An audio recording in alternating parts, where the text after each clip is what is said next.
getting hit multiple times coming out of that bike section. More drivers coming to blows.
Well, hello and good afternoon, everybody. Welcome back here to Slow Motion Broadcasting, and welcome back to the Spec Racer Ford Weekend Warriors. This is round number 11 of the season, coming to you today from Long Beach. My name is Ron Maunz. Alongside me in the commentary booth is Charles Boshell. Guido Marzucchi is our producer for today's broadcast. Well, Charles, we are here at what I described right before we went live as being the most glamorous port city in the entirety of the world. Long Beach, synonymous with American racing, whether it be IndyCar, IMSA, way back in the day when they used to host Formula 5000 races here. This track is just a whole lot of fun and a whole lot of challenge baked into a rather short configuration. Yeah, it really is one of the most dangerous and challenging tracks we have in the iRacing service. And looking forward to a really interesting race. Obviously, I mentioned at the end of last week, this kind of the Marco Pinero show, always dominant when he's in a spec racer car here. But it looks like he's got a little bit of challenge from a couple of drivers up at the top of the qualifying order. Felix Samoa's being the guy that's challenged him all season long when they've been on the track together, as we see a little bit of a crash there from Samoa's just trying to push it a little too hard for qualifying. So I'm looking forward to a really good race. Obviously, These lap times are going to be pretty close together. It's hard to kind of get separation here unless you're in the front and in the lead. But even then, if you get a car behind, they're going to be very easy to draft up behind you. So I'm looking forward to, like I said, a very interesting race and probably a very exciting one as well.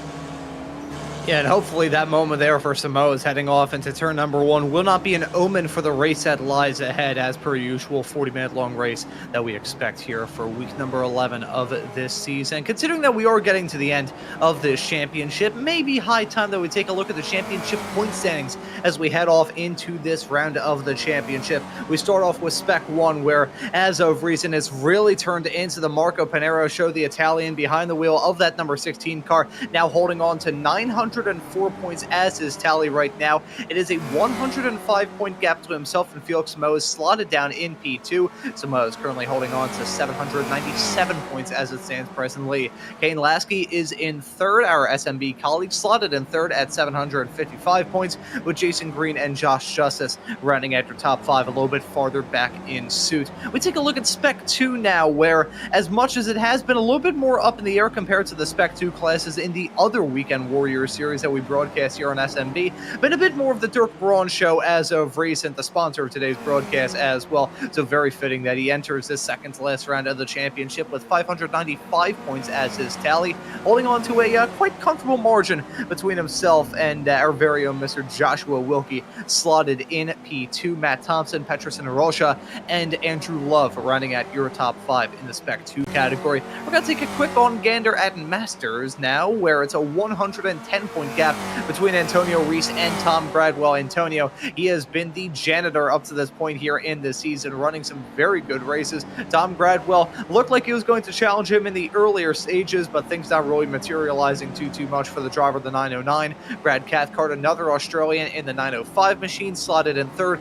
Jeff Fritcher and Jörg Monty round at your top 5 in the Masters category. So that's how it looks in the championship point standings as we head off into the second round. But here at Long Beach, happy to have this bit of racetrack here, because Long Beach always rather expensive to live in. I'd rather have the keys to a race car around here than the keys to a house. Speaking of,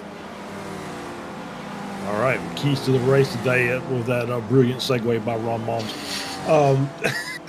Obviously, a very tight track with no room for error. It's just such a tough course. One mistake in your race is pretty much over with. Turn 5, we will talk about it because it requires extra precision. You will see cars loop it. You'll see cars off in the wall. You'll see cars getting slowdowns. Everything that can go wrong will go wrong in turn 5. And then finally, very tricky pit entry. We've got that little chicane on the pit entry coming in, and then a dangerous pit exit as you're trying to come up to speed, running down to the end of the front straight into turn 1, and you have to wait to the very last possible second to get turned in for the corner. Otherwise, you'll get a penalty on the exit as well. So looking forward to, again, a fantastic race. And those are our keys. And I'm about ready to get this thing going with 5 minutes left to go in qualifying.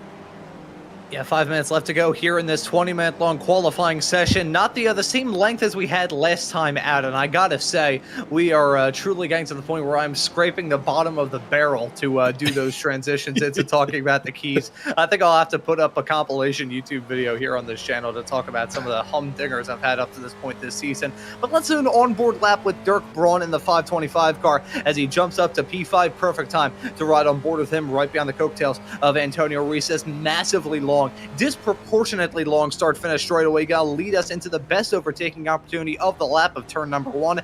Antonio said that he was feeling a little bit wheezy about that heading off into this race here today. That's the fountain section of turn number 2 and 3. Want to avoid running into the fountain because not only would that be some rather big damage on your race car, I've heard as well that the staff at the aquarium will slap you with a fish if you knock down any of the flowers heading off through there. That's a turn that he mentioned a few moments ago, Charles. Turn number 5, off camber heading down the hill, and you got that killer curb on the inside that could really catch you out. This is another challenging section though. Turn number 7, Turn number 6 and 7, as I just got scared the crap out of by something falling onto my desk. That's turn number 8, another challenging bend, and Dirk Braun proving that it bottlenecks so much there. We go from about 5 lanes wide all the way up to a really tight squeeze at 2, and that right there proves exactly why turn number 8 is going to be the big challenge that it is. We'll let you know that turns 9, 10, and 11 right at the end of this lap are not a bed of roses either, and since we were so far along in that onboard lap, I'll pass it off to you, Charles, and we can kind of elaborate on the challenge of turn number 5 that I kind of skipped by making that joke about the aquarium staff. Yeah, absolutely. As you saw, Felix Samoa's there in the front, just locking it up, going into 1. You'll see that as well a lot more as he whips his way. This is Joaquin Osbeck working his way through 4, then into challenging turn 5. Let's see how he handles it. A little bit of the curb there, just almost scraping the wall as we see a car there trying to get up to get out of the way as Osbeck is on his lap. And as you mentioned, in turns 6 and 7, taking a really wide exit there, using all the racetrack as we work our way into 8. Very, very tight corner. You have to be right up against that inside wall to get this to work right. And then we're down on the back straight. Long drafting back straight. This is where cars will trying to make moves. This is the kind of the alternate late braking zone, but that inside corner there, those curbs are very tricky going into 9. Then a nice little medium speed corner there, slowing down through 10, and then finally into that hairpin at the end of the lap as you see Osbeck taking a very wide line. Looks like this is where he's going to start his fast lap, so he wants to get a good run out of that corner. You will see cars off the wall, probably spinning into the barrier. So that'll be another little treacherous point on the lap. Yeah, so a lot of treacherous points around this racetrack. Yeah. Only 11 turns around here, and just about every single one of them completely different with their own little challenge baked into it. If I had to say the easiest turn around this track, it would probably be turn number 7, because yes, this small meander in the road as you come out of 6 is marked off as a turn, but pretty much everything else about this track is challenging. This layout of the track, the one that I feel is synonymous with Long Beach, hasn't even been around for a whole lot of time. It's actually the longest standing version of this track, but it's only been around since I think the year 2000 was the first year that they ran on this configuration. In 1999, they kind of ran a half and half Chimera abomination between what they used to run back in most of the 90s and the other track that we have today. If you ever get the opportunity, look at racingcircuits.info. Got me my favorite website in the whole wide world. You can take a look at the evolution of this track as the years have gone by. But right now in this qualifying session with these drivers looking to get some good lap times on the board as we get to the end of it,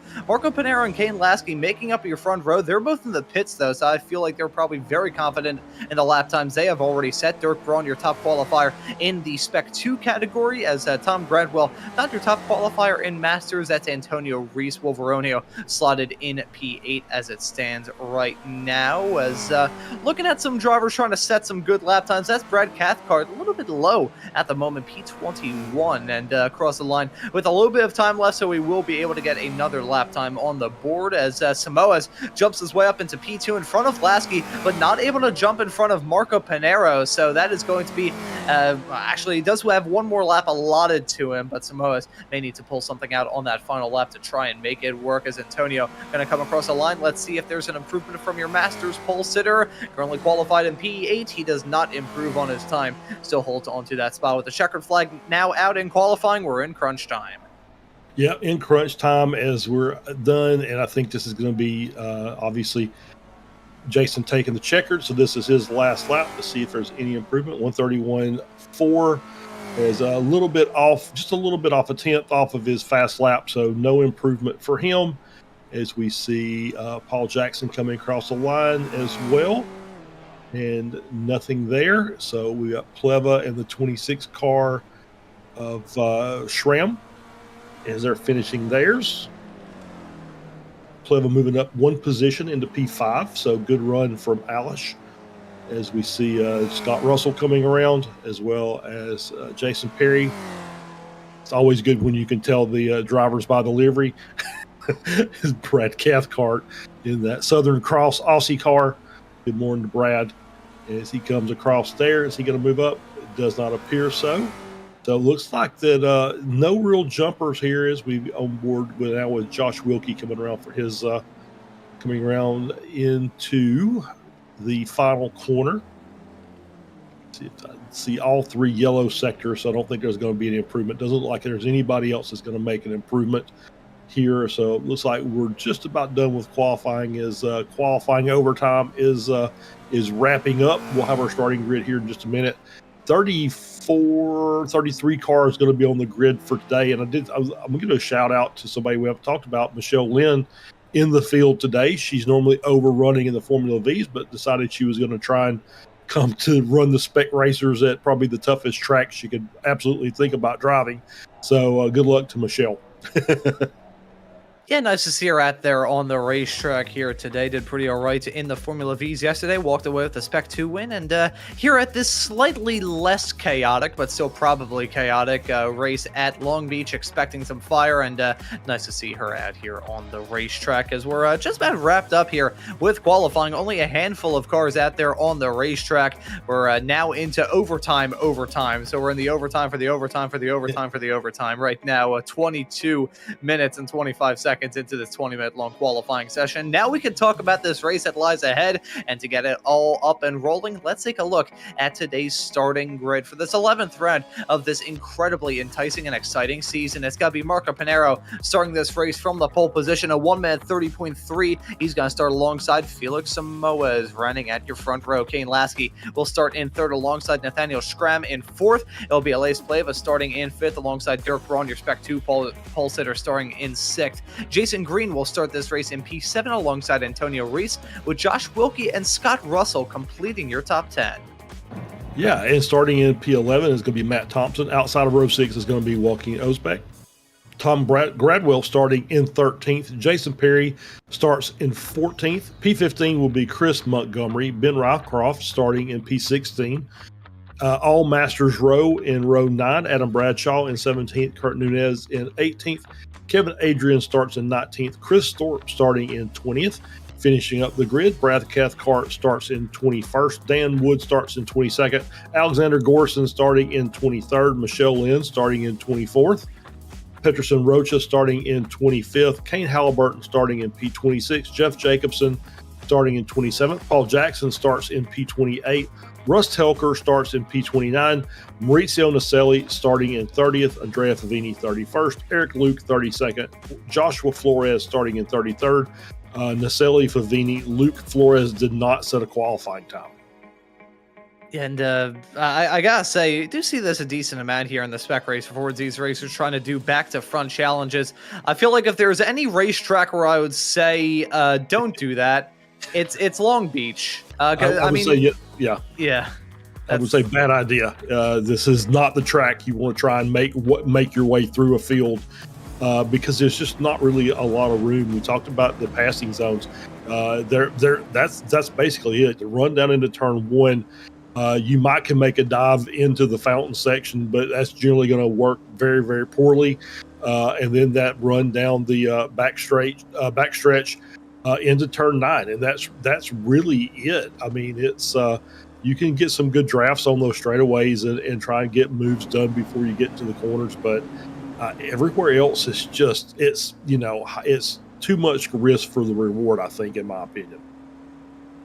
Yeah, no, I gotta say I'm with you there, but nice to see a full field of race cars regardless, and keeping our fingers crossed that those racers starting a little bit farther behind will try and keep it clean, because desperation can certainly pick up in a situation like that, but let's just see how things are going to shake out for this 40-minute long race that lies ahead at Long Beach today. Gonna be a hectic one for round number 11 of this season. Getting into crunch time, some racers looking to seal the deal in their championships, gain some ground on their competitors, and overall just have a good, solid, and clean day of racing action as we get to the end of this championship. That pace car has come down pit lane, waiting for that green flag to come out. The flagman has it in his hand, and the drivers are now on their way. It's a good start from Pinero. Gonna jump in front. That Samoa is slipping back in tow, trying to get that slipstream advantage as they head their way down the start-finish stretch through this meandering curve on the road down into turn number 1. The premier overtaking spot can be a blessing and a curse on lap 1. Want to get some moves done, but at the same time with that found section right after it,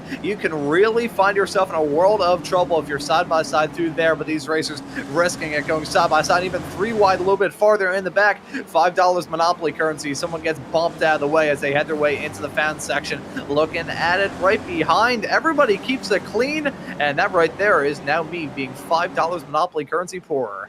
Yeah, so single file up at the front of the field, which is good. That's what we want to see. We want to see cars up there that's going to be able to just hang with Panero at the start of this race. It's going to make things a little more interesting. I will say Alexander Gorson fell down, had an issue somewhere on the track in the first lap. He's down 10 positions to start the race. Yeah, so that is not a good start at all, and we're already heading our way down the back straightaway. 1 minute on the board. Man, time flies when you're having fun. So only 39 minutes left to go. Look at some side-by-side racing. That's Elias Pleva and Dirk Braun squabbling up, and that's Braun getting very flirtatious with that outside concrete barrier heading off into turn number 9.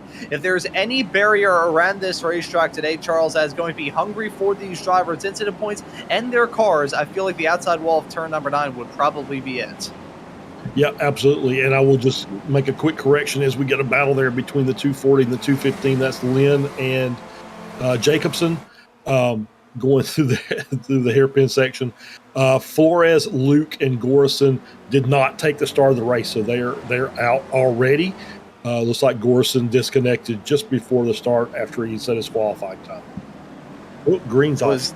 Yeah, Jason Green heading off into the runoff area on the outside. Turn number 1 gets it spun back around, but he is going to drop down like a stone thrown into a pond. I think there may have been some more drama in that exact same section of the track. I heard the unmistakable sound of the tires on these cars screeching down and being worn down to the canvas, and you can see the smoke up in the air. Someone's gone off the track. That, I believe, is Jeff Jacobson, who stopped there on the outside. Let's take a look at the moment for Green, because this was very costly, running in a firm spot up towards the north end, and then things went to hell in a handbasket. And let's take a look at it. Jason Green carrying way too much speed in there. Locks up the fronts as well. You can clearly tell that our producer Guido has a lot of faith in our boss Josh, as there was not contact down to turn number 1, and Jason Green just getting spooked into a mistake.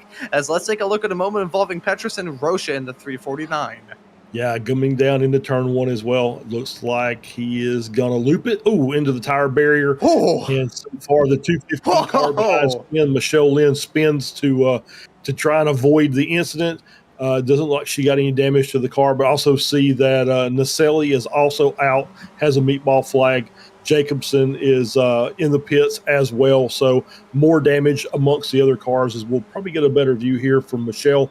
We're coming down in, and you can see there we see Naselli getting hit in the rear end by somebody, and so Naselli getting enough damage that he had to get a meatball flag, and I could not see who the other car was. Might have been Jacobson.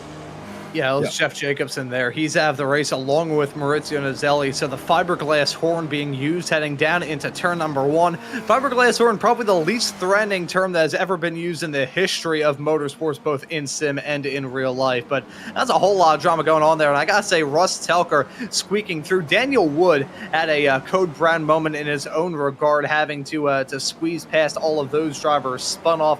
Looked like a graveyard of Spec Racer Fords as they had their way off into turn number 1. I will say, and this is honest, I was expecting that to happen on lap 1 and certainly not lap 2 when it did happen. So, hey, well farther along into this race than I originally had in mind. Looking at Elias Pleva, trying to get a move done down the inside of Dirk Braun down the back stretch into turn number 9, and he is going to punch his way up into 5th. That's a well-executed maneuver from Elias Pleva, just utilizing that draft, which, as we are well aware, Charles, super strong in these Spec Racer Fords. Yeah, absolutely. Down these straightaways, you're going to get a really good run. Probably pick up 2 or 3 tenths down each straightaway from your normal pace. We're on board here with Adam Bradshaw. This is coming down into turn 9, I believe. And Bradshaw just getting those curbs on the inside, losing the rear of the car, getting back on throttle. Nice save by him and a good job of avoidance by everybody behind him. So great bit of driving there by everybody as Pleva now has a little bit of a gap. He obviously was behind Braun, and Braun just wasn't able to keep the pace of that front 4. Samoa's, Panero, Schramm, and Lasky. Samoa's taking the lead somewhere over the last lap or so. But we got 4 very fast racers up there, and Pleva's going to do a lot of work to try and make that gap up, just like we're having this replay now.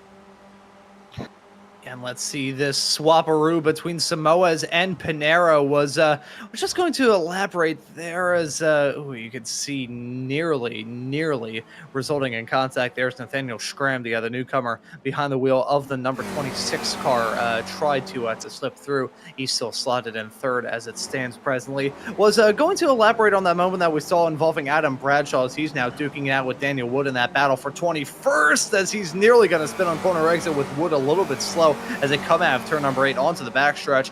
These Spec Racer Fords, at least in my book here, Charles, kind of feel like a mix between an open wheeler and a sports car. They don't really like the curbs in the same way that an open wheeler would, but despite that moment, Adam Bradshaw still whacking that curb on the inside of turn number 9. I'm not sure if he does not have a fear of death or what the deal may be, but these Spec Racer Fords kind of feel like a merger of the two. It's a very odd car. This is a very fun car to be to drive and commentate on, don't get me wrong, but it feels like it kind of take elements from both open wheelers and sports cars and kind of blend them together in a sense.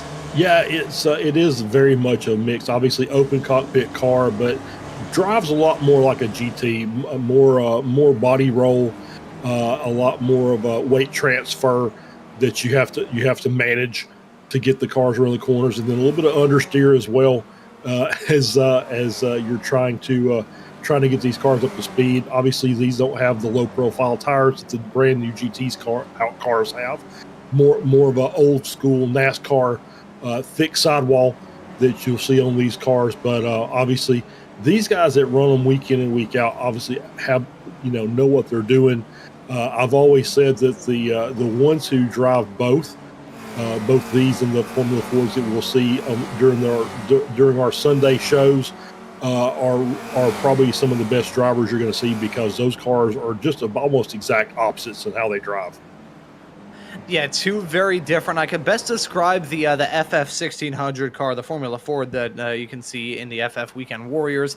Those cars I could best describe as it's basically like trying to defuse a bomb in a sense. You really have to be on your toes in driving that car. These Spec Racer Fords, on the other hand, I wouldn't say it's completely laid back and lackadaisical, but it feels a little bit more tame in a sense. And the FFs really tend a bit more towards oversteer. The Spec Racer Fords tend a bit more towards understeer. And both cars, one thing that they do share in common is that they've had some pretty big refreshes over the past couple of seasons here on the iRacing platform. The Spec Racers getting a big refresh as we head off into season 1 of 2025. I think the FF 1600s followed the season after, or it may have been the season before for that matter, but regardless, two very different cars, but both in rather similar standing in the sense that they're old school racers, they're old school SCCA racers, and these Weekend Warriors drivers cannot get enough of them.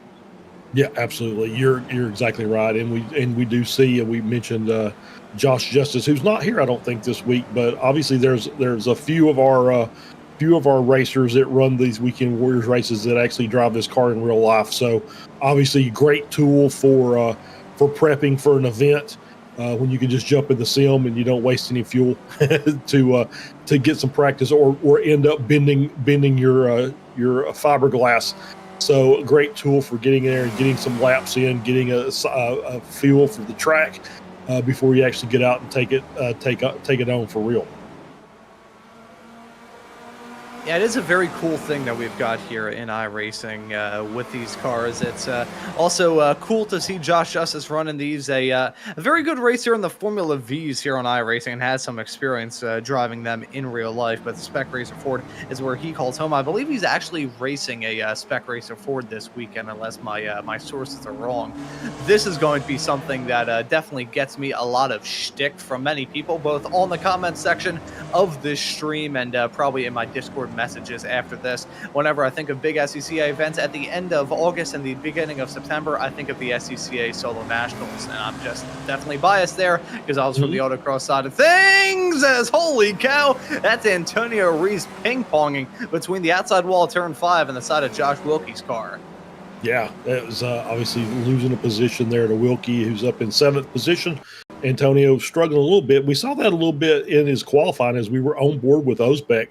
Reese was right in front of him, and it seemed like it just, so we see that turn 5 biting him a bit. And we saw that it was just a little bit, unstable for Antonio today. Obviously, the track will do that to you. With get a little claustrophobia when you're constantly running up against a wall at speeds that these cars generate. So I completely understand it. So great job by everybody to keep everything going in the right direction. Obviously, a little bit of contact, but doesn't look like there's any damage to either Wilkie or Antonio's car. Yeah, so it looks like they got away with one there. No aero damage, hopefully no suspension damage. Didn't really get to see an onboard look from those races, but I think they may have gone away with it there. And even if it is a little bit of aero damage, compared to some of the tracks that we've visited up to this point in the season, Charles, including next time out when we're going to be running at Navarra, this track, you don't have to worry about that too terribly much, even with this massively long start finish straight away. As we look now at Kevin Adrian and Chris Montgomery swapping spots, that's a battle for P16, and Kevin Adrian going to have the upper hand in that battle, at least for now. Brad Cathcart making an early call to come down pit lane. Stevie not running in this race, so that will effectively open up the pits, as there he is down in P28. He's going to be the last of the cars out there on the racetrack when he exits the pits here in just a couple of moments' time. One thing that I'm shocked we haven't mentioned thus far in this race, Charles, is the weather. Pretty pristine conditions here, a Chamber of Commerce day, as I feel like they would say on the news.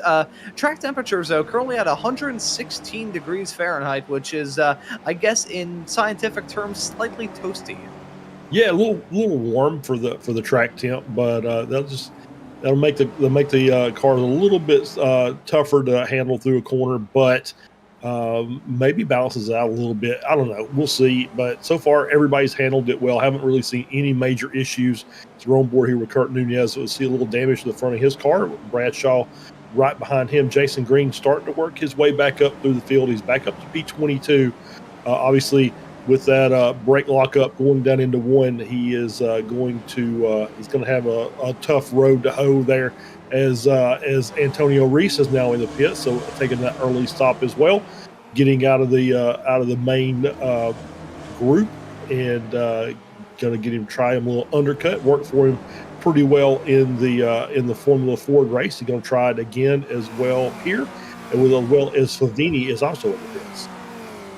And Andre Favini down pit lane in the number 26 car. Started this race at the back after not saying a qualifying time. I'm not sure whether or not that is a strategy call from him, or if there may have been some sort of extracurricular drama involved in the midst of all that. Not very good on the last lap. Of course, he has come down pit lane, so that could be part of the reason why that is the case. But more racers making that call to come down pit lane. I flash my mind back to the last time we saw these Spec Racer Fords run at this track about 1 season ago. I'm actually going to hold off on that point. A black flag in the air for Antonio Reese. That is going to be a real detriment for the driver of the 914 car. Had to have been either an unsafe pit exit, which is very easy to pick up on the rather confusing pit exit here at Long Beach, that or some sort of speeding penalty. Either way, a big kick in the shins for Antonio.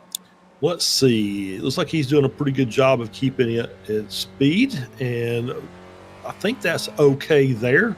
So we're going to be watching this, watching these lines as we get down here into turn 1. You see the yellow line showing up, and he cut the corner. So there it is. Yep, that is unsafe pit exit.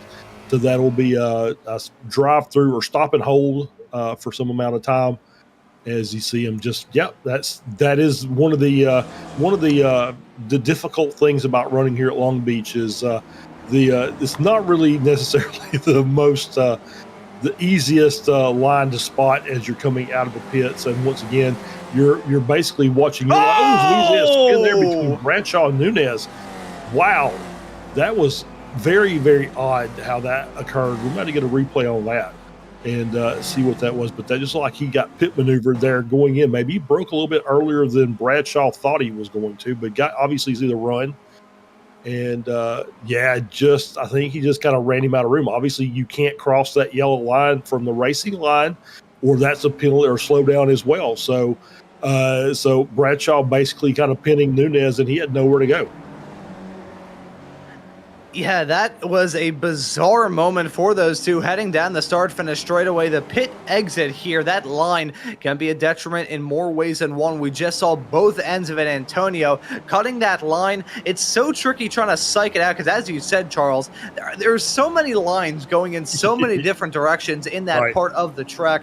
I am very thankful to say that I never became a professional racing driver and never drove around here. But even if I was on iRacing running laps here and I took my glasses off, those lines coming out of the pits would just look like out of focus hieroglyphics driven on the road. So frankly, it is so confusing trying to figure out where that line is. The blue line that you saw perpendicular to the double yellow line, that is when they can finally merge back in tow. But when you're trying to rejoin the race after running up at the front, it can be a test of your own patience to try and do that. As we take a look at Chris Montgomery with a spin-ish, half spin if we would, heading out of the hairpin. But with the yin of that moment for Antonio Reese, we saw the yang of that moment involving Kurt Nunez. If you go on the other side of that line, you do pick up a penalty. You pick up a slowdown, which here in a series like the Spec Racer Ford Weekend Warriors, let's take these front few drivers, for instance.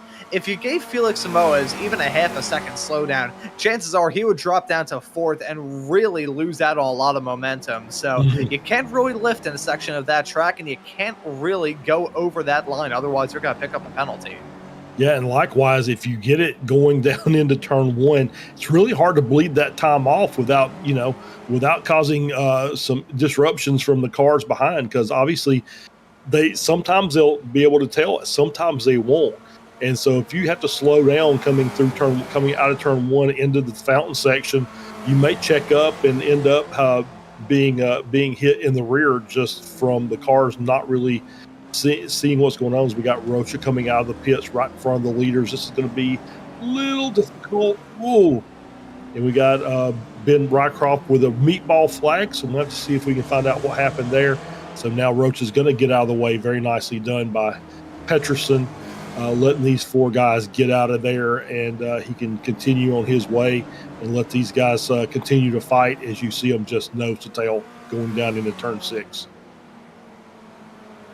Not sure what happened to Ben Rycroft to pick up that meatball flag. The teammate to Felix Samoas has not had it easy up to this point in the championship here for Season 3 of 2025. He's well farther back. We're hearing as well that it may have been a bit of wall contact, not really popping up anything with our computerized system, but certainly for Rycroft, that is going to result in the same outcome either way. He's come back to pit lane, and he's on pit exit, so he didn't have to tow. I think it may have been some sort of moment heading off through the final sector, potentially hitting that outside wall of turn number 9. We talked about that challenge a little bit earlier on in the show. I think there's a lot of truth said in just right behind these racers, though. There's a scrap involving Dirk Braun and Josh Wilkie for the lead in Spec 2. Those two are still pretty much right on top of each other. As we take a look at a moment here, this is following the 310 car. That's Kevin Adrian, and right in front of him is going to be a pit stop. I believe that was the I'm trying to think of who that was. Was that Ben Rycroft right behind there? Yeah, that was Ben Rycroft. So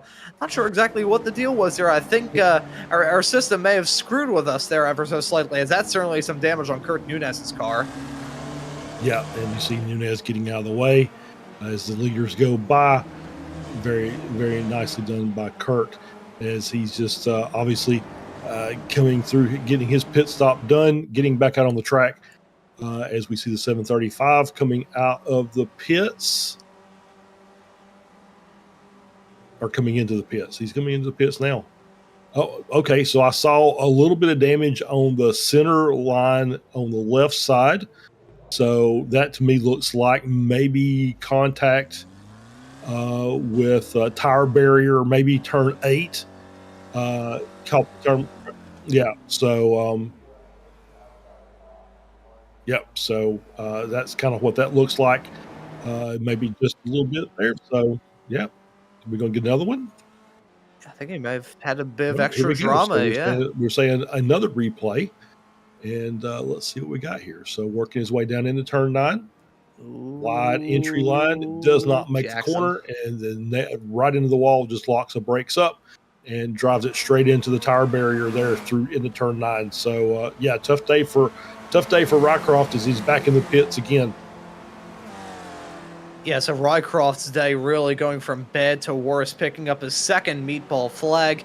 Unless you're making dinner, I feel like having more than a couple of meatballs as you're trying to run a race is not an ideal moment to be sure, but Rycroft now on pit exit. He's got to try and rejoin this race, albeit he is well farther back. Currently, the last of the cars still in contention as he tries to rejoin the racetrack here in just a few moments' time. We take a look at this battle briefly with Bradshaw and Jason Green. They're swapping up for P14. So we look at a pretty nice drive at the moment from Kane Halliburton, currently slotted in P6 at the moment. 20 spots gained for this racer ever since the drop of the green flag. Wanted to quickly run through here and let you know that Kane Halliburton in that qualifying session a little bit earlier on set a 133.1, so it wasn't too terribly slow. Potentially that, or he tried to sandbag on that lap to start a little bit farther behind. Not too sure what the case is, but still a nice recovery as Ben Rycroft day going from bad to worse to worser, as we see a moment for him heading out of the pits.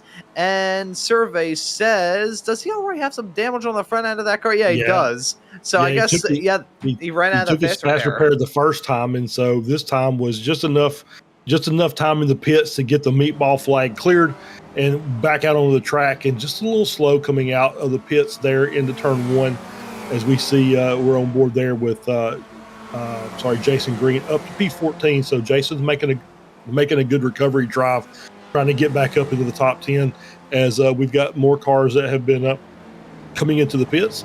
As we see the battle up front, still Samoas, Panero, Schramm, and Lasky, your top four, and they've basically checked out. We've got a 4-second gap over Pleva, and who has a 7-second gap over Halliburton. Halliburton has cleared most everybody else up 20 positions, as you mentioned a minute ago. So he's having himself quite the run up the field, and Josh is trying to go with him as best he can. Yeah, so Josh Wilkie looking to get a good result out of today's race, and I'll swiftly and abruptly move on out of fear of jinxing him as we take a look at a replay to see a moment involving Josh, and I will draw no further attention to what's going on with this overtake right now, as we see that go on right there for Wilkie, running a pretty good race in that 777 car, and I'm pretty sure we may have to come up with a deal for Josh that says if we go throughout the entirety of next season for the Weekend Warriors and we avoid jinxing him any single time, he all gives us a raise. Yeah, there you go. As he's got I think that's Dirk Braun in front of him, which he is in front of now. So I'm thinking that we're going to see something happen to Dirk as we're here coming down into turn 6.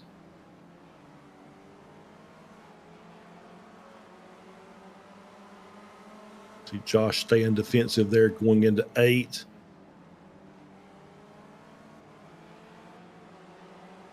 And then another move there, as that is it's the 525 of Braun down into turn 9.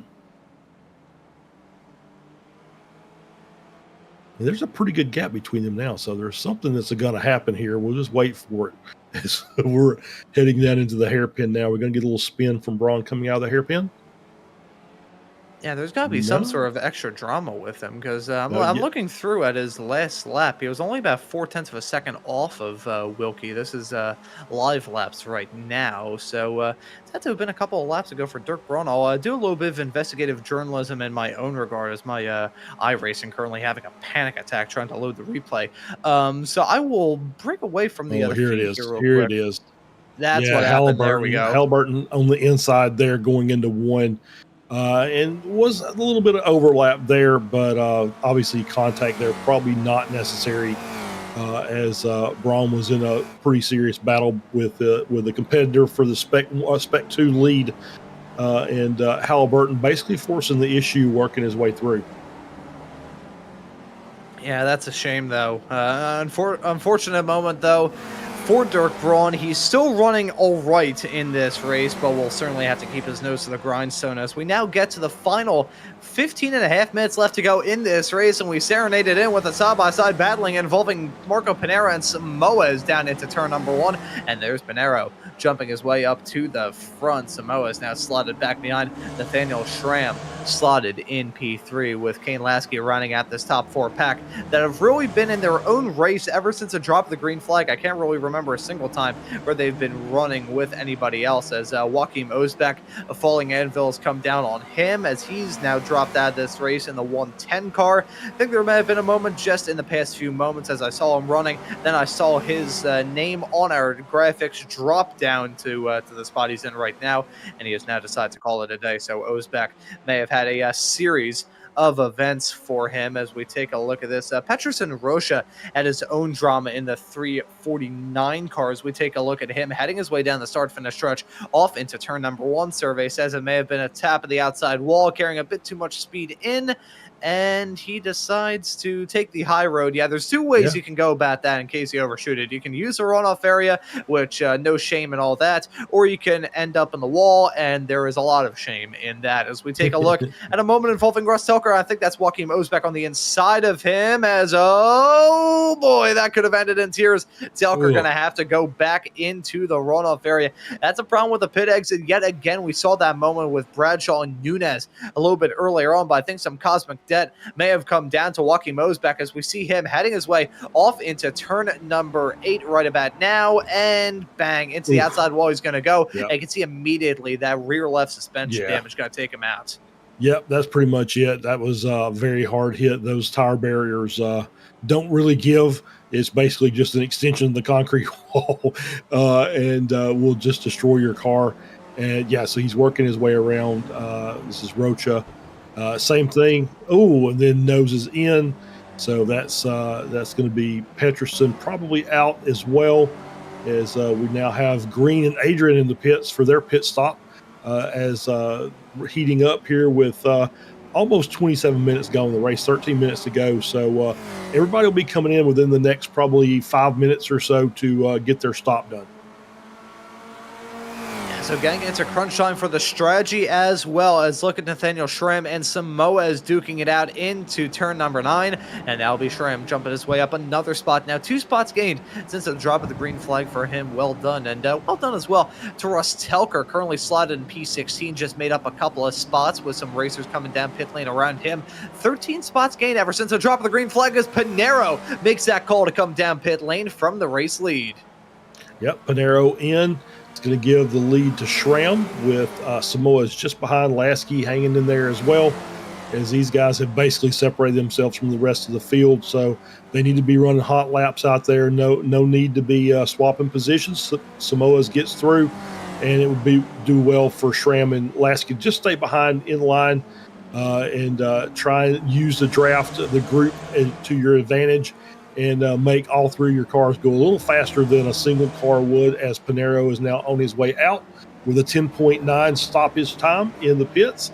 As so now these guys have their work cut out for them, because oh no, Pinero with a black flag. Oh, Pinero. There we go. And he tows. No, that's Perry towing back to the pits, or into the pits now for his stop. But Pinero with the black flag, so I'm going to say probably the same thing. Maybe that's unsafe exit, as he's coming out now. We'll get the replay, and let's see if he. Yep, so nice and easy coming out of the pits as he works his way down. Let's see if he cuts the corner here down at the bottom. Yeah, and you got to shave that so close. That looked borderline. I don't know. That looked fine to me. That's if it was a cutting the corner, and it was just barely, he just half a wheel across the yellow line there. So that's a tough break for Marco for sure.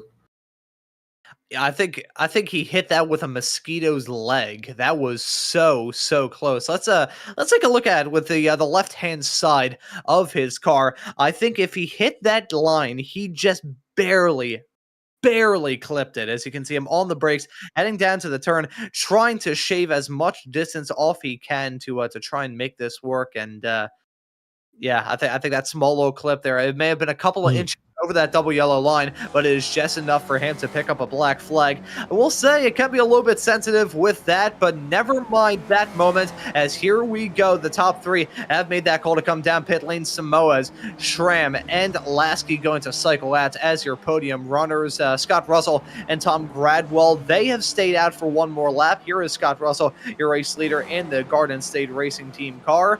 And nice to see him out here on the racetrack once again. Marco Pinero, he's cycled out in front of those racers, but again, that black flag next to him being joined in that commission by Paul Jackson as well. So the black flags being collected by these racers like they're Pokemon cards, all of which really for those pit lane infractions. Yeah, pit lane stewards are not being generous to the drivers today, as that's the third, I think, pit exit penalty that we've received.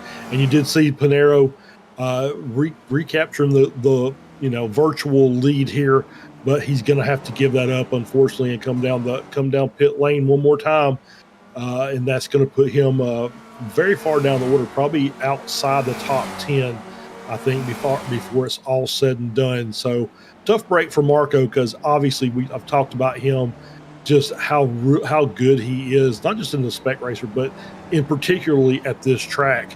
He's almost been dominant at times. The other drivers have done a really good job of just matching him. As you see, Samoa's right on his tail. I hope Samoa's realizes that he's got to come back in and give him a little bit of room there coming out of that final corner, because he doesn't want to get involved in that, in having any contact as Pinero makes that right-hand turn. Yeah, so Pinero, this is going to be tight with Michelle Lynn exiting the pits as well. I was about to say, if those two collided into the braking zone of turn number 1, I'm pretty sure the both of them would want to smack each other upside the head. But there's the swaparoo. That's Samoa's jumping in front of Pinero. That shakes out as it stands right now to be the race lead, with all of those racers now having made that call to come down pit lane. Expecting 2 more scheduled runs through the pits. Pinero and Jackson, they both have to come in to serve that black flag.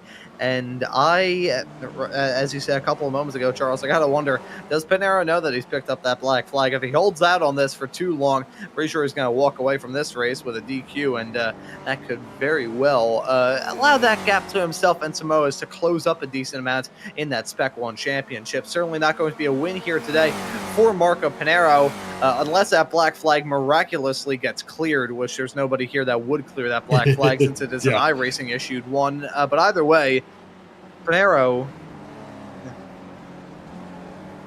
and hearing as well. I'm looking through. I don't believe it's any sort of issue with their live timing software. As I look onto iRacing, and there's a black flag next to him as well. Certainly having some issues with their overlay, and we'll hope to get that fixed here in a couple of moments' time.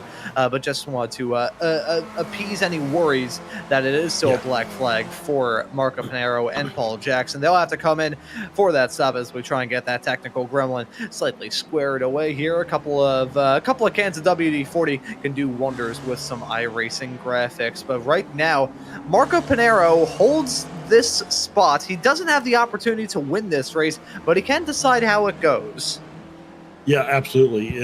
He does have three laps to serve that black flag, so he needs to come in and get that done. As we see, the graphics are trying to be reset, and it is being updated. And there we go. Our clock is now running again as we're on lap 22. 33 and a half minutes gone in the race, 6.5 minutes to go. So I think we should see Pinero coming in this time by. So we'll see here as we're getting a replay of Michelle Lynn.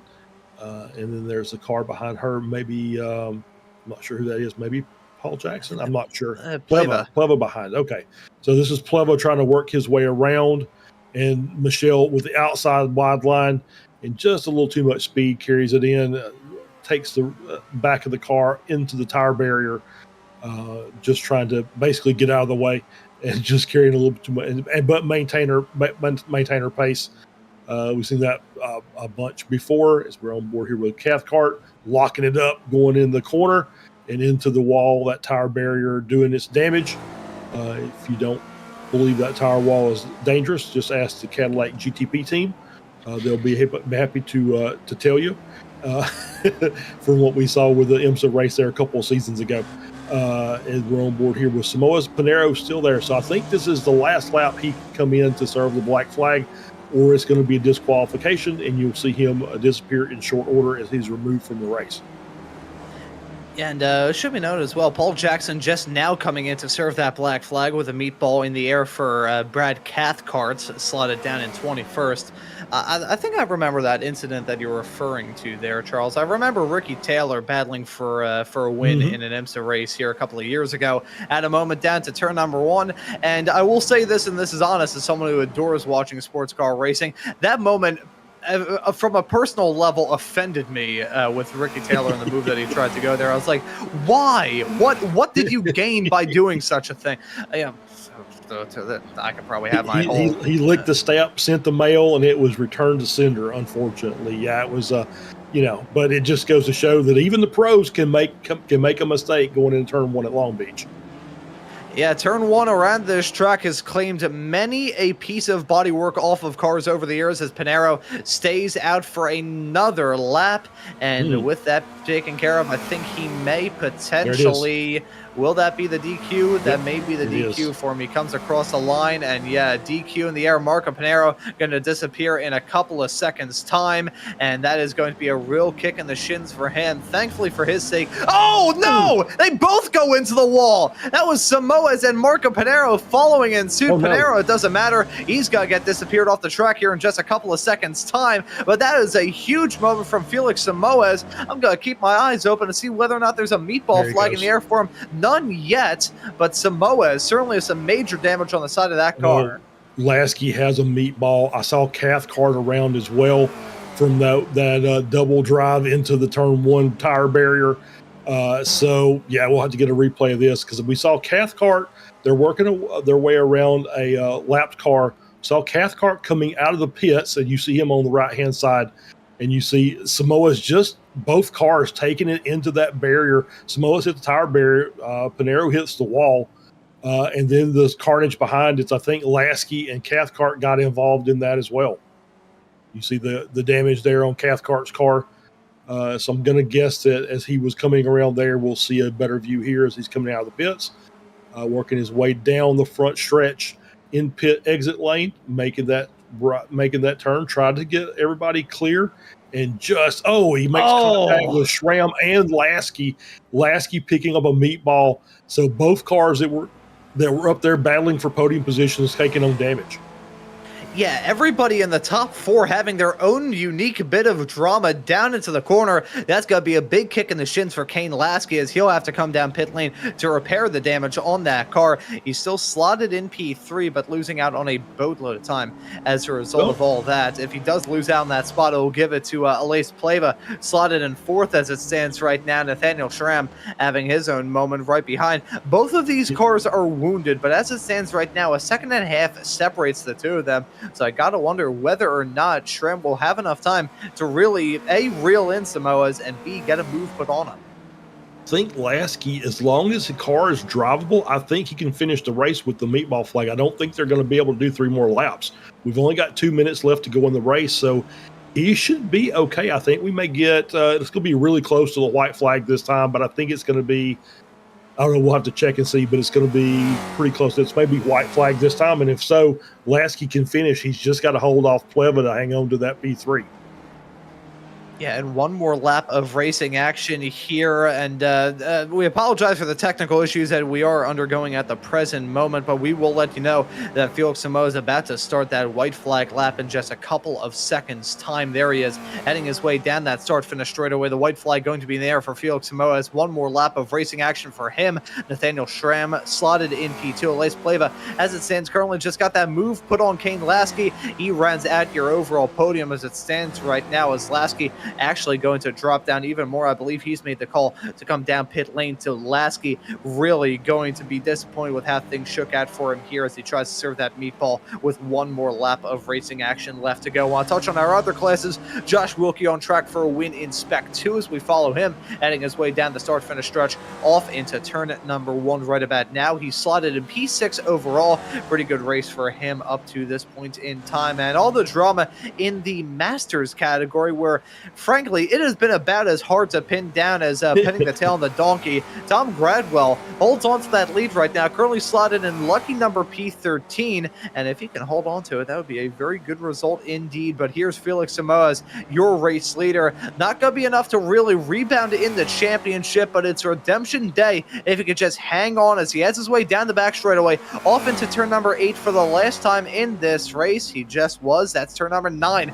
that he heads off into right now. That stop sign really true to the braking zone there. Wants to keep it clean, keep it rolling, and keep it up at the front. Very treacherous, though, with that shortcut on the inside. He's not going to pick up a slowdown from that. He's got to be clean and green through to the end of this race, and Felix Samoas rounds his way around the final corner onto the start-finish straightaway to grab the win here at Long Beach. There's a checkered flag here for him. Felix Samoas wins it here today for round number 11 of the season. Nathaniel Schramm will finish in P2. Elias Plavo rounds out your podium in third. Josh Wilkie going to finish right behind some of those racers in P6, winning it in the Spec 2 category. A pretty good result from him. Should be noted, Kane Lasky never actually made that call to come down pit lane. He just let a lot of those racers by and finished the race with the meatball flag in the air for him, still rounding out your top 5 overall at the end of this race. And here is your Masters winner, presumptive Masters winner, knowing my luck, a falling anvil will come down and crash on top of his head. Tom Gradwell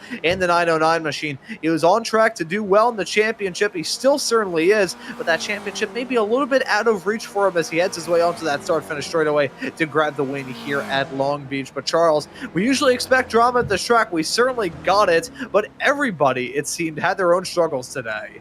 Yeah, well, I've said this before about other tracks, but when you get a race like this, sometimes the track wins, and I think that's what happened today.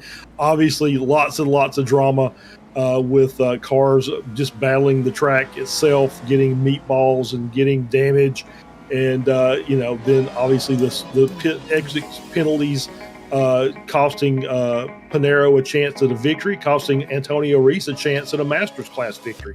So it's just part and parcel of driving here at Long Beach, and but a great race nonetheless. Great job by Lasky to hang on to P5 after getting a meatball flag and just kind of driving it around. But great job again. Also, Pleva up 2 positions. Halliburton up 22 spots after having a kind of an off qualifying time. As we see the cars that weren't destroyed are now being destroyed down in the fountain section, which is what we expect. But yeah, great race, and great job by Samoas, and a great job by Schramm not to leave him out. But great run by him to get the P2. I'm not sure who on earth that was who achieved low Earth orbit down in the fountain section. That was incredible stuff. I just saw a car ping off into the moon as we still see these racers absolutely booking it down to the turn, hauling the mail and wrecking the crap out of themselves as well. I guess, yeah, there is a small little a small little break in the in the flowers for them to have that. I'm looking back on the broadcast to see that moment, because I didn't realize he was nearly as high as the palm trees, whoever that was. That is going to earn the gold star from me at the end of this race. But it's a good one here at Long Beach for round number 11 of this season. Got an odd one to look forward to next time out, with Navarra playing host of the season finale on the often not very used medium speed configuration of that track. Yeah, Navarra is very much kind of in the same vein as Barcelona, to give you something that may be a little more familiar to a lot of the viewers here. Same designer designed it, and as well as I think Portimao and maybe Jerez. So primarily used for moto racing. But the medium speed, I'm not really familiar with that layout. I have done a couple of broadcasts at Navarra before. It's a fun little track. It's a very challenging track, so I think we're in for a good race. And anytime we come to a race that's a little to a track that's a little new, we always get a surprise here and there. So it'll be interesting to see how these drivers cope with a new track for the Weekend Warriors. Yeah, so that is going to be a rather intriguing race to look forward to in 1 week's time here on SMB. But for now, though, let's wrap up this week's broadcast by taking a look at the results at the end of it all. We will let you know that your winner at the end of this race is going to be Felix Moaz. He grabs yet another win for himself here in this season. Nathaniel Schramm finishes this race in P2. Elise Pleva will round at your overall podium, finishing this race in third. Kane Halliburton holds on to a P4 at the end of this race. The driver, the number 12, the hard charger, by a pretty significant margin, 22 spots gained from the drop the green through to the fall of the checkered. Kane Lasky with that meatball flag right at the end will finish this race in P5. Josh Wilkie walks away with a Spec 2 win. He finishes in 6th, with Scott Russell classed in 7th. Dirk Braun finishing this race in P8. Matt Thompson will finish in 9th. Jason Green runs at your top 10. Right behind us, another Jason, that being Jason Perry. He runs at your top 11. Kevin Adrian finishes right behind in 12th. Tom Gradwell in P13. Lucky number P13. Andre Vivini, after starting this race down 31st all the way at the back of the pack, makes up 17 spots to finish at 14th. Chris Montgomery will finish in 15th. Antonio Reese in 16th. Adam Bradshaw in P17. Daniel Wood runs at your top 18. Chris Thorpe will be classed in 19th. Russ Telker in 20th. Brad Cathcart in 21st. Kurt Nunez in 22nd. Michelle Lynn in P23. I'll know why I've turned it to Andrew Dice Clay at the end of this results page. Paul Jackson will be classed in P24 at the end of this. Marco Pinero with that disqualification finishes in P25. Joaquim Osbeck in 26th. Petrus and Rocha in 27th. Ben Rycroft in 28th. Jeff Jacobson in P29. Maritza Nazelli, Eric Luke, and Alexander Gorson rounding out your cars are classified. Joshua Flores, actually, I forgot. The driver currently classed down in P33. Luke Gorson and Flores did not take the start. I do apologize if there's a slight miscue between what I am saying and what you saw on the results there. I am running off of the live timing. Unfortunately, the other technical issues have wiped away my personal graphics on my end. But Charles, one thing that I am most certain about is that there's going to be one very happy Canadian, that being Josh Wilkie, who's already up there in his own interview waiting area, enjoying the snacks that he has purchased. Yeah, I mean, we could leave him up there and just end the broadcast if you wanted, or we could bring him down and we could have a chat with him. So let's bring him down and have a chat. We don't want to get fired now. Yeah, talk to our Spec 2 winner, Josh Wilkie, and I'll just drag him. Oh, there we go, Josh. Hey, congratulations on your Spec 2 win on a very, very difficult track. I'm sure you're very happy about that. You had a good run going and managed to sneak up there, and had a great overall result as well. Yeah, this place definitely isn't easy. Super happy with that. Any day I can get a pass done on Dirk is a good day, especially around a track like this. And yeah, you're right, Charles. It was just basically clicking off laps that I knew how to do. I think, excuse me, Dirk was faster than me overall, I think, and I just wore them down. He was kind of in a fight with someone, and I just really calm in the seat and just kind of let stuff happen in front of me and click my laps off, and I did it. I think I 0x'd as well, or I don't even think I got an X the whole race. So that was an excellent one for me. Finally got a good pit stop and everything too. So it's all coming together. I'm starting to kind of put a race together. Thanks to people like Kane Halliburton and stuff. You're coaching me a little bit, the mistakes I've been making, and just to kind of think about my race a little bit more than just go out there and try to be fast. And it's taken a few seasons to get there, but feels really good. It's awesome. Yeah, absolutely. So yeah, we did see the battle between you and Dirk, and I think Kane actually kind of got involved in it a little bit. Maybe gave you a little bit of breathing room there. Dirk unable to get back to you, but it's easy to get a 0x here because if you get a 1x, it's probably a meatball. So it's one of those tracks where you don't have a lot of room to not a lot of room for mistakes. So but you did a great job. Obviously, had some really good pace in the car. And, this race, like I said, it's kind of a war of attrition. And we saw just basically everything imaginable today as far as can't wait to watch penalties. So, yeah, it's been an interesting day. But congratulations, Josh.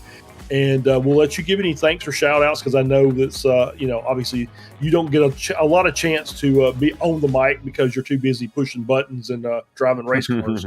So we'll let you we'll give the floor to you, let you give thanks and shout outs.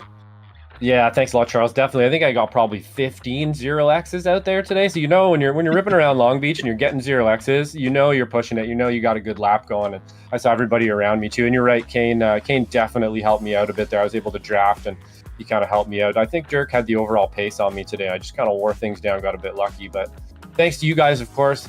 Massive thanks to SMB, all you guys working so hard. We got all kinds of stuff coming down the pipe here. This place is just awesome. Massive thanks to the drivers out there too, and Dirk and stuff. Driving just so clean, such a friendly guy, super clean racing.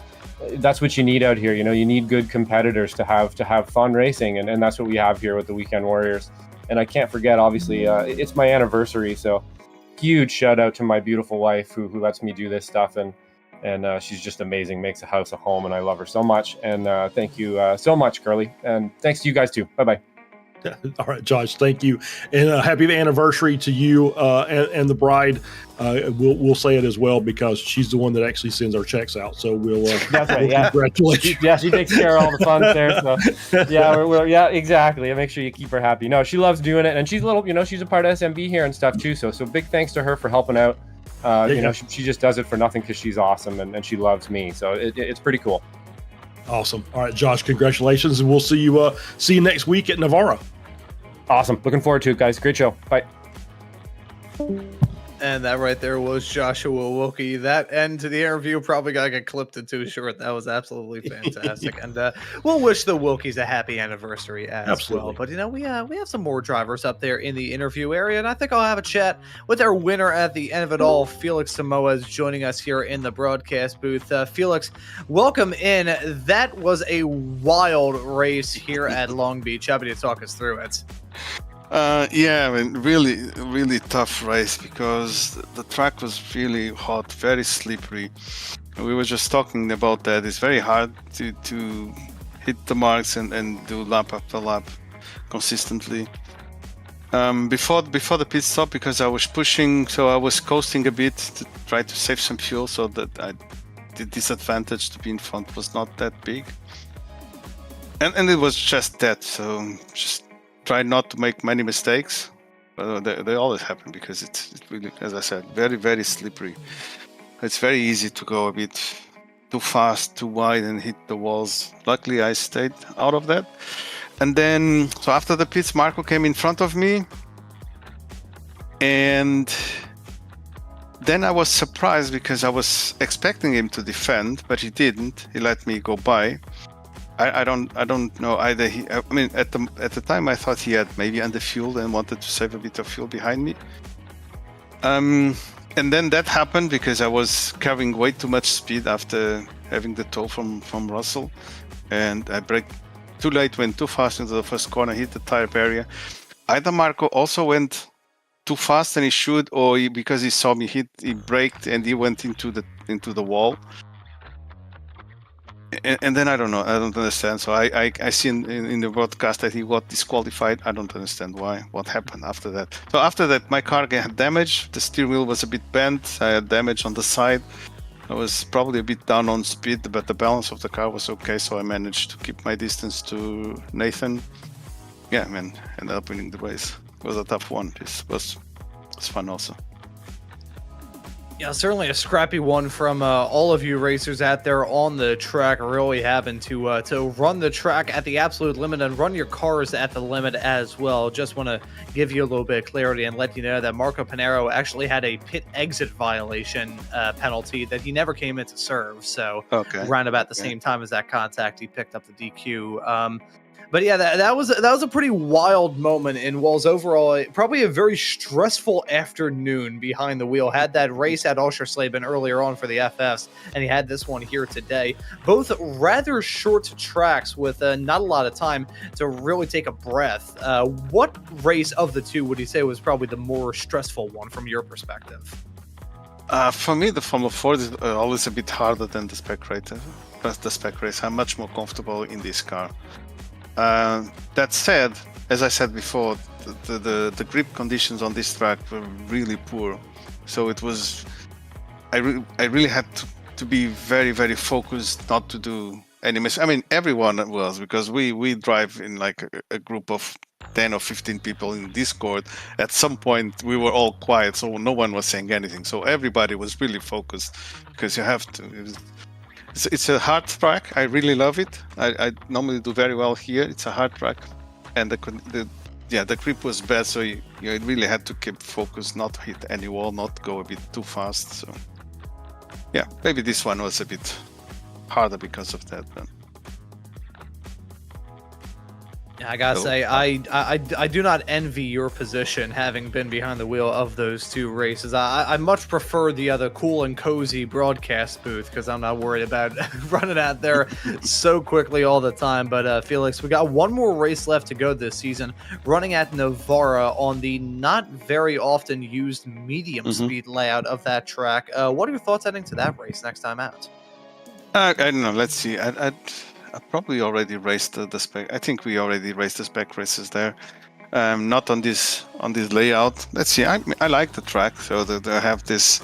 I mean, I think the only challenge there will be the first sequence of corners, because it's you go very fast and then you have to brake cornering, and then first apex wide and fast, and then the second apex very slow. Let's see how it goes. Anyways, I think it will be very hard. The Mark already has this one, so it was just to have a bit of fun. Let's see how it goes.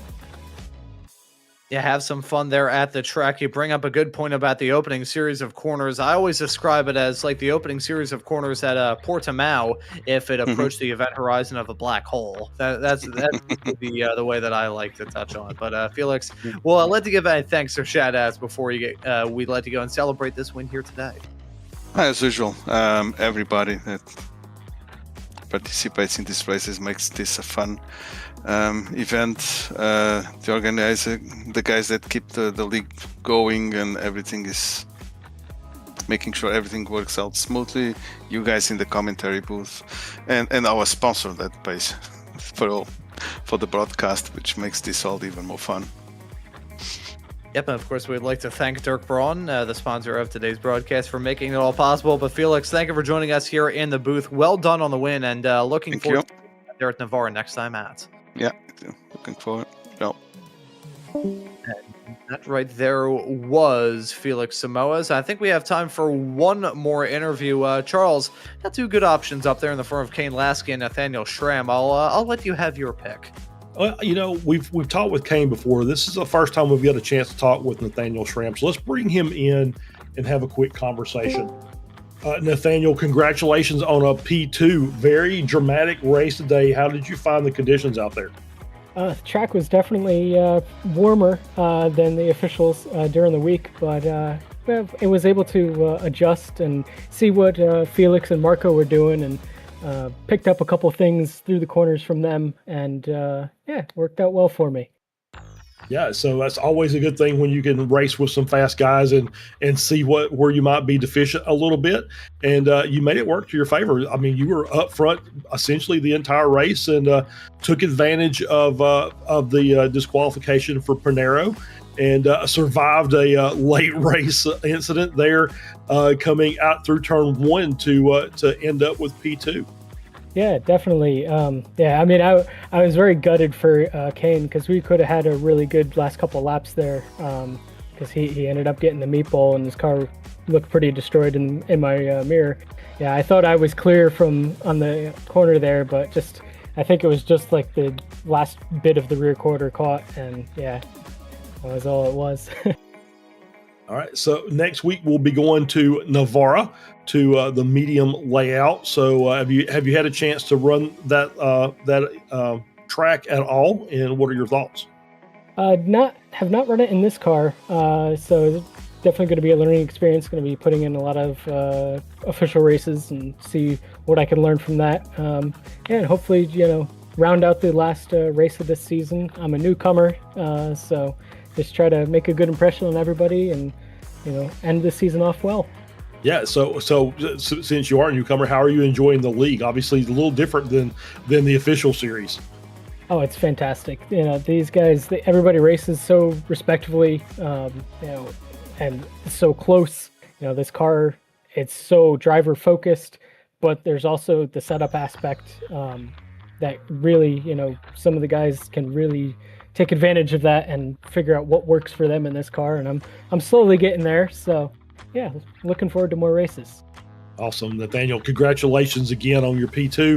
And Thank you. we'll let you give any thanks or shout outs before we'll let you go and celebrate. Sure. I'll just thank my team, Three Oceans Racing, and the guys that put this on for the Weekend Warriors Spec Racer Ford. It's a great league, super fun. And yeah, thank you very much. All right, Nathaniel, thanks. We'll see you next week. Thank you. Bye. And that right there was our P2 finisher of Nathaniel Schramm joining us here in the broadcast booth. And now, Charles, that was a fantastic race here at Long Beach, but we got one more left to go, Navarra. That's going to be a fun one at a rather odd track. Yeah, it's a new track, so it's obviously a little bit of a learning curve, as you heard Nathaniel say. He's going to have to put some laps in to get used to the track with this car. So, yeah, it's going to be an interesting race because all the races here are interesting. So there's always something that pops up that makes us gives us something to talk about for the to prep for the next week. So looking forward to it. Obviously, last race of the season, we'll be crowning our champions next week, and we'll see how it all shakes out. I've got a feeling it might be a pretty good race. Obviously, with it being new. We'll might see some outliers. You may see Schramm dominating with all the extra practice he's going to put in this week. Yeah, so certainly looking forward to seeing what sort of drama we can expect at that race at Navarra next time out. A rather interesting layout, not very used. These racers going to be venturing off into the unknown for that race in just 1 week's time here on Slow Motion Broadcasting. And of course, you'll be able to tune into that action as per usual every single week here on SMB as we get to the end of Season 3. We have got season finale week coming up. We're wrapping up the Weekend Warriors next week. In the week, though, we've got the season finales for the Sim Racers Group F4 and Sim Racers Group F3 series. The F4 is going to be running at Sebring, the F3s at Road America. Lots of stuff to look forward to here on Slow Motion Broadcasting as we get into Season 4 as well. Of course, the Weekend Warriors and the SRG shows, and also the Ferrari Road Oval Challenge by the fine folks there at Extreme Motorsports. That's going to be a good race, some ovals, some road courses, a whole lot of fun, and you can catch that 7-round championship beginning on September the 24th, I believe, in just a couple of weeks' time here, and you'll be able to see all of the action exclusively here on Slow Motion Broadcasting. But if you're in the mood for a little bit of more SMB action, I'm going to take a look at some of the YouTube shorts up here on the channel as well. We've got 42 shorts now, all of your choosing. If you want to see some IndyCars, we've got you. If you want to see some SRF action, we've got you. No matter what you want, we can bring it here on Slow Motion Broadcasting. But as for this broadcast here, for week number 11 action with the Spec Race Fords here at Long Beach, that will just about do it. So for myself, Ron Maunz, Charles Boshell joining me in the commentary booth, and Guido Marzucchi doing a wonderful job working on the cameras and the graphics inside of the virtual production hauler, I say thank you all so very much for tuning into this broadcast here on Slow Motion Broadcasting today, and we hope to see you all wherever it is in the not too distant future.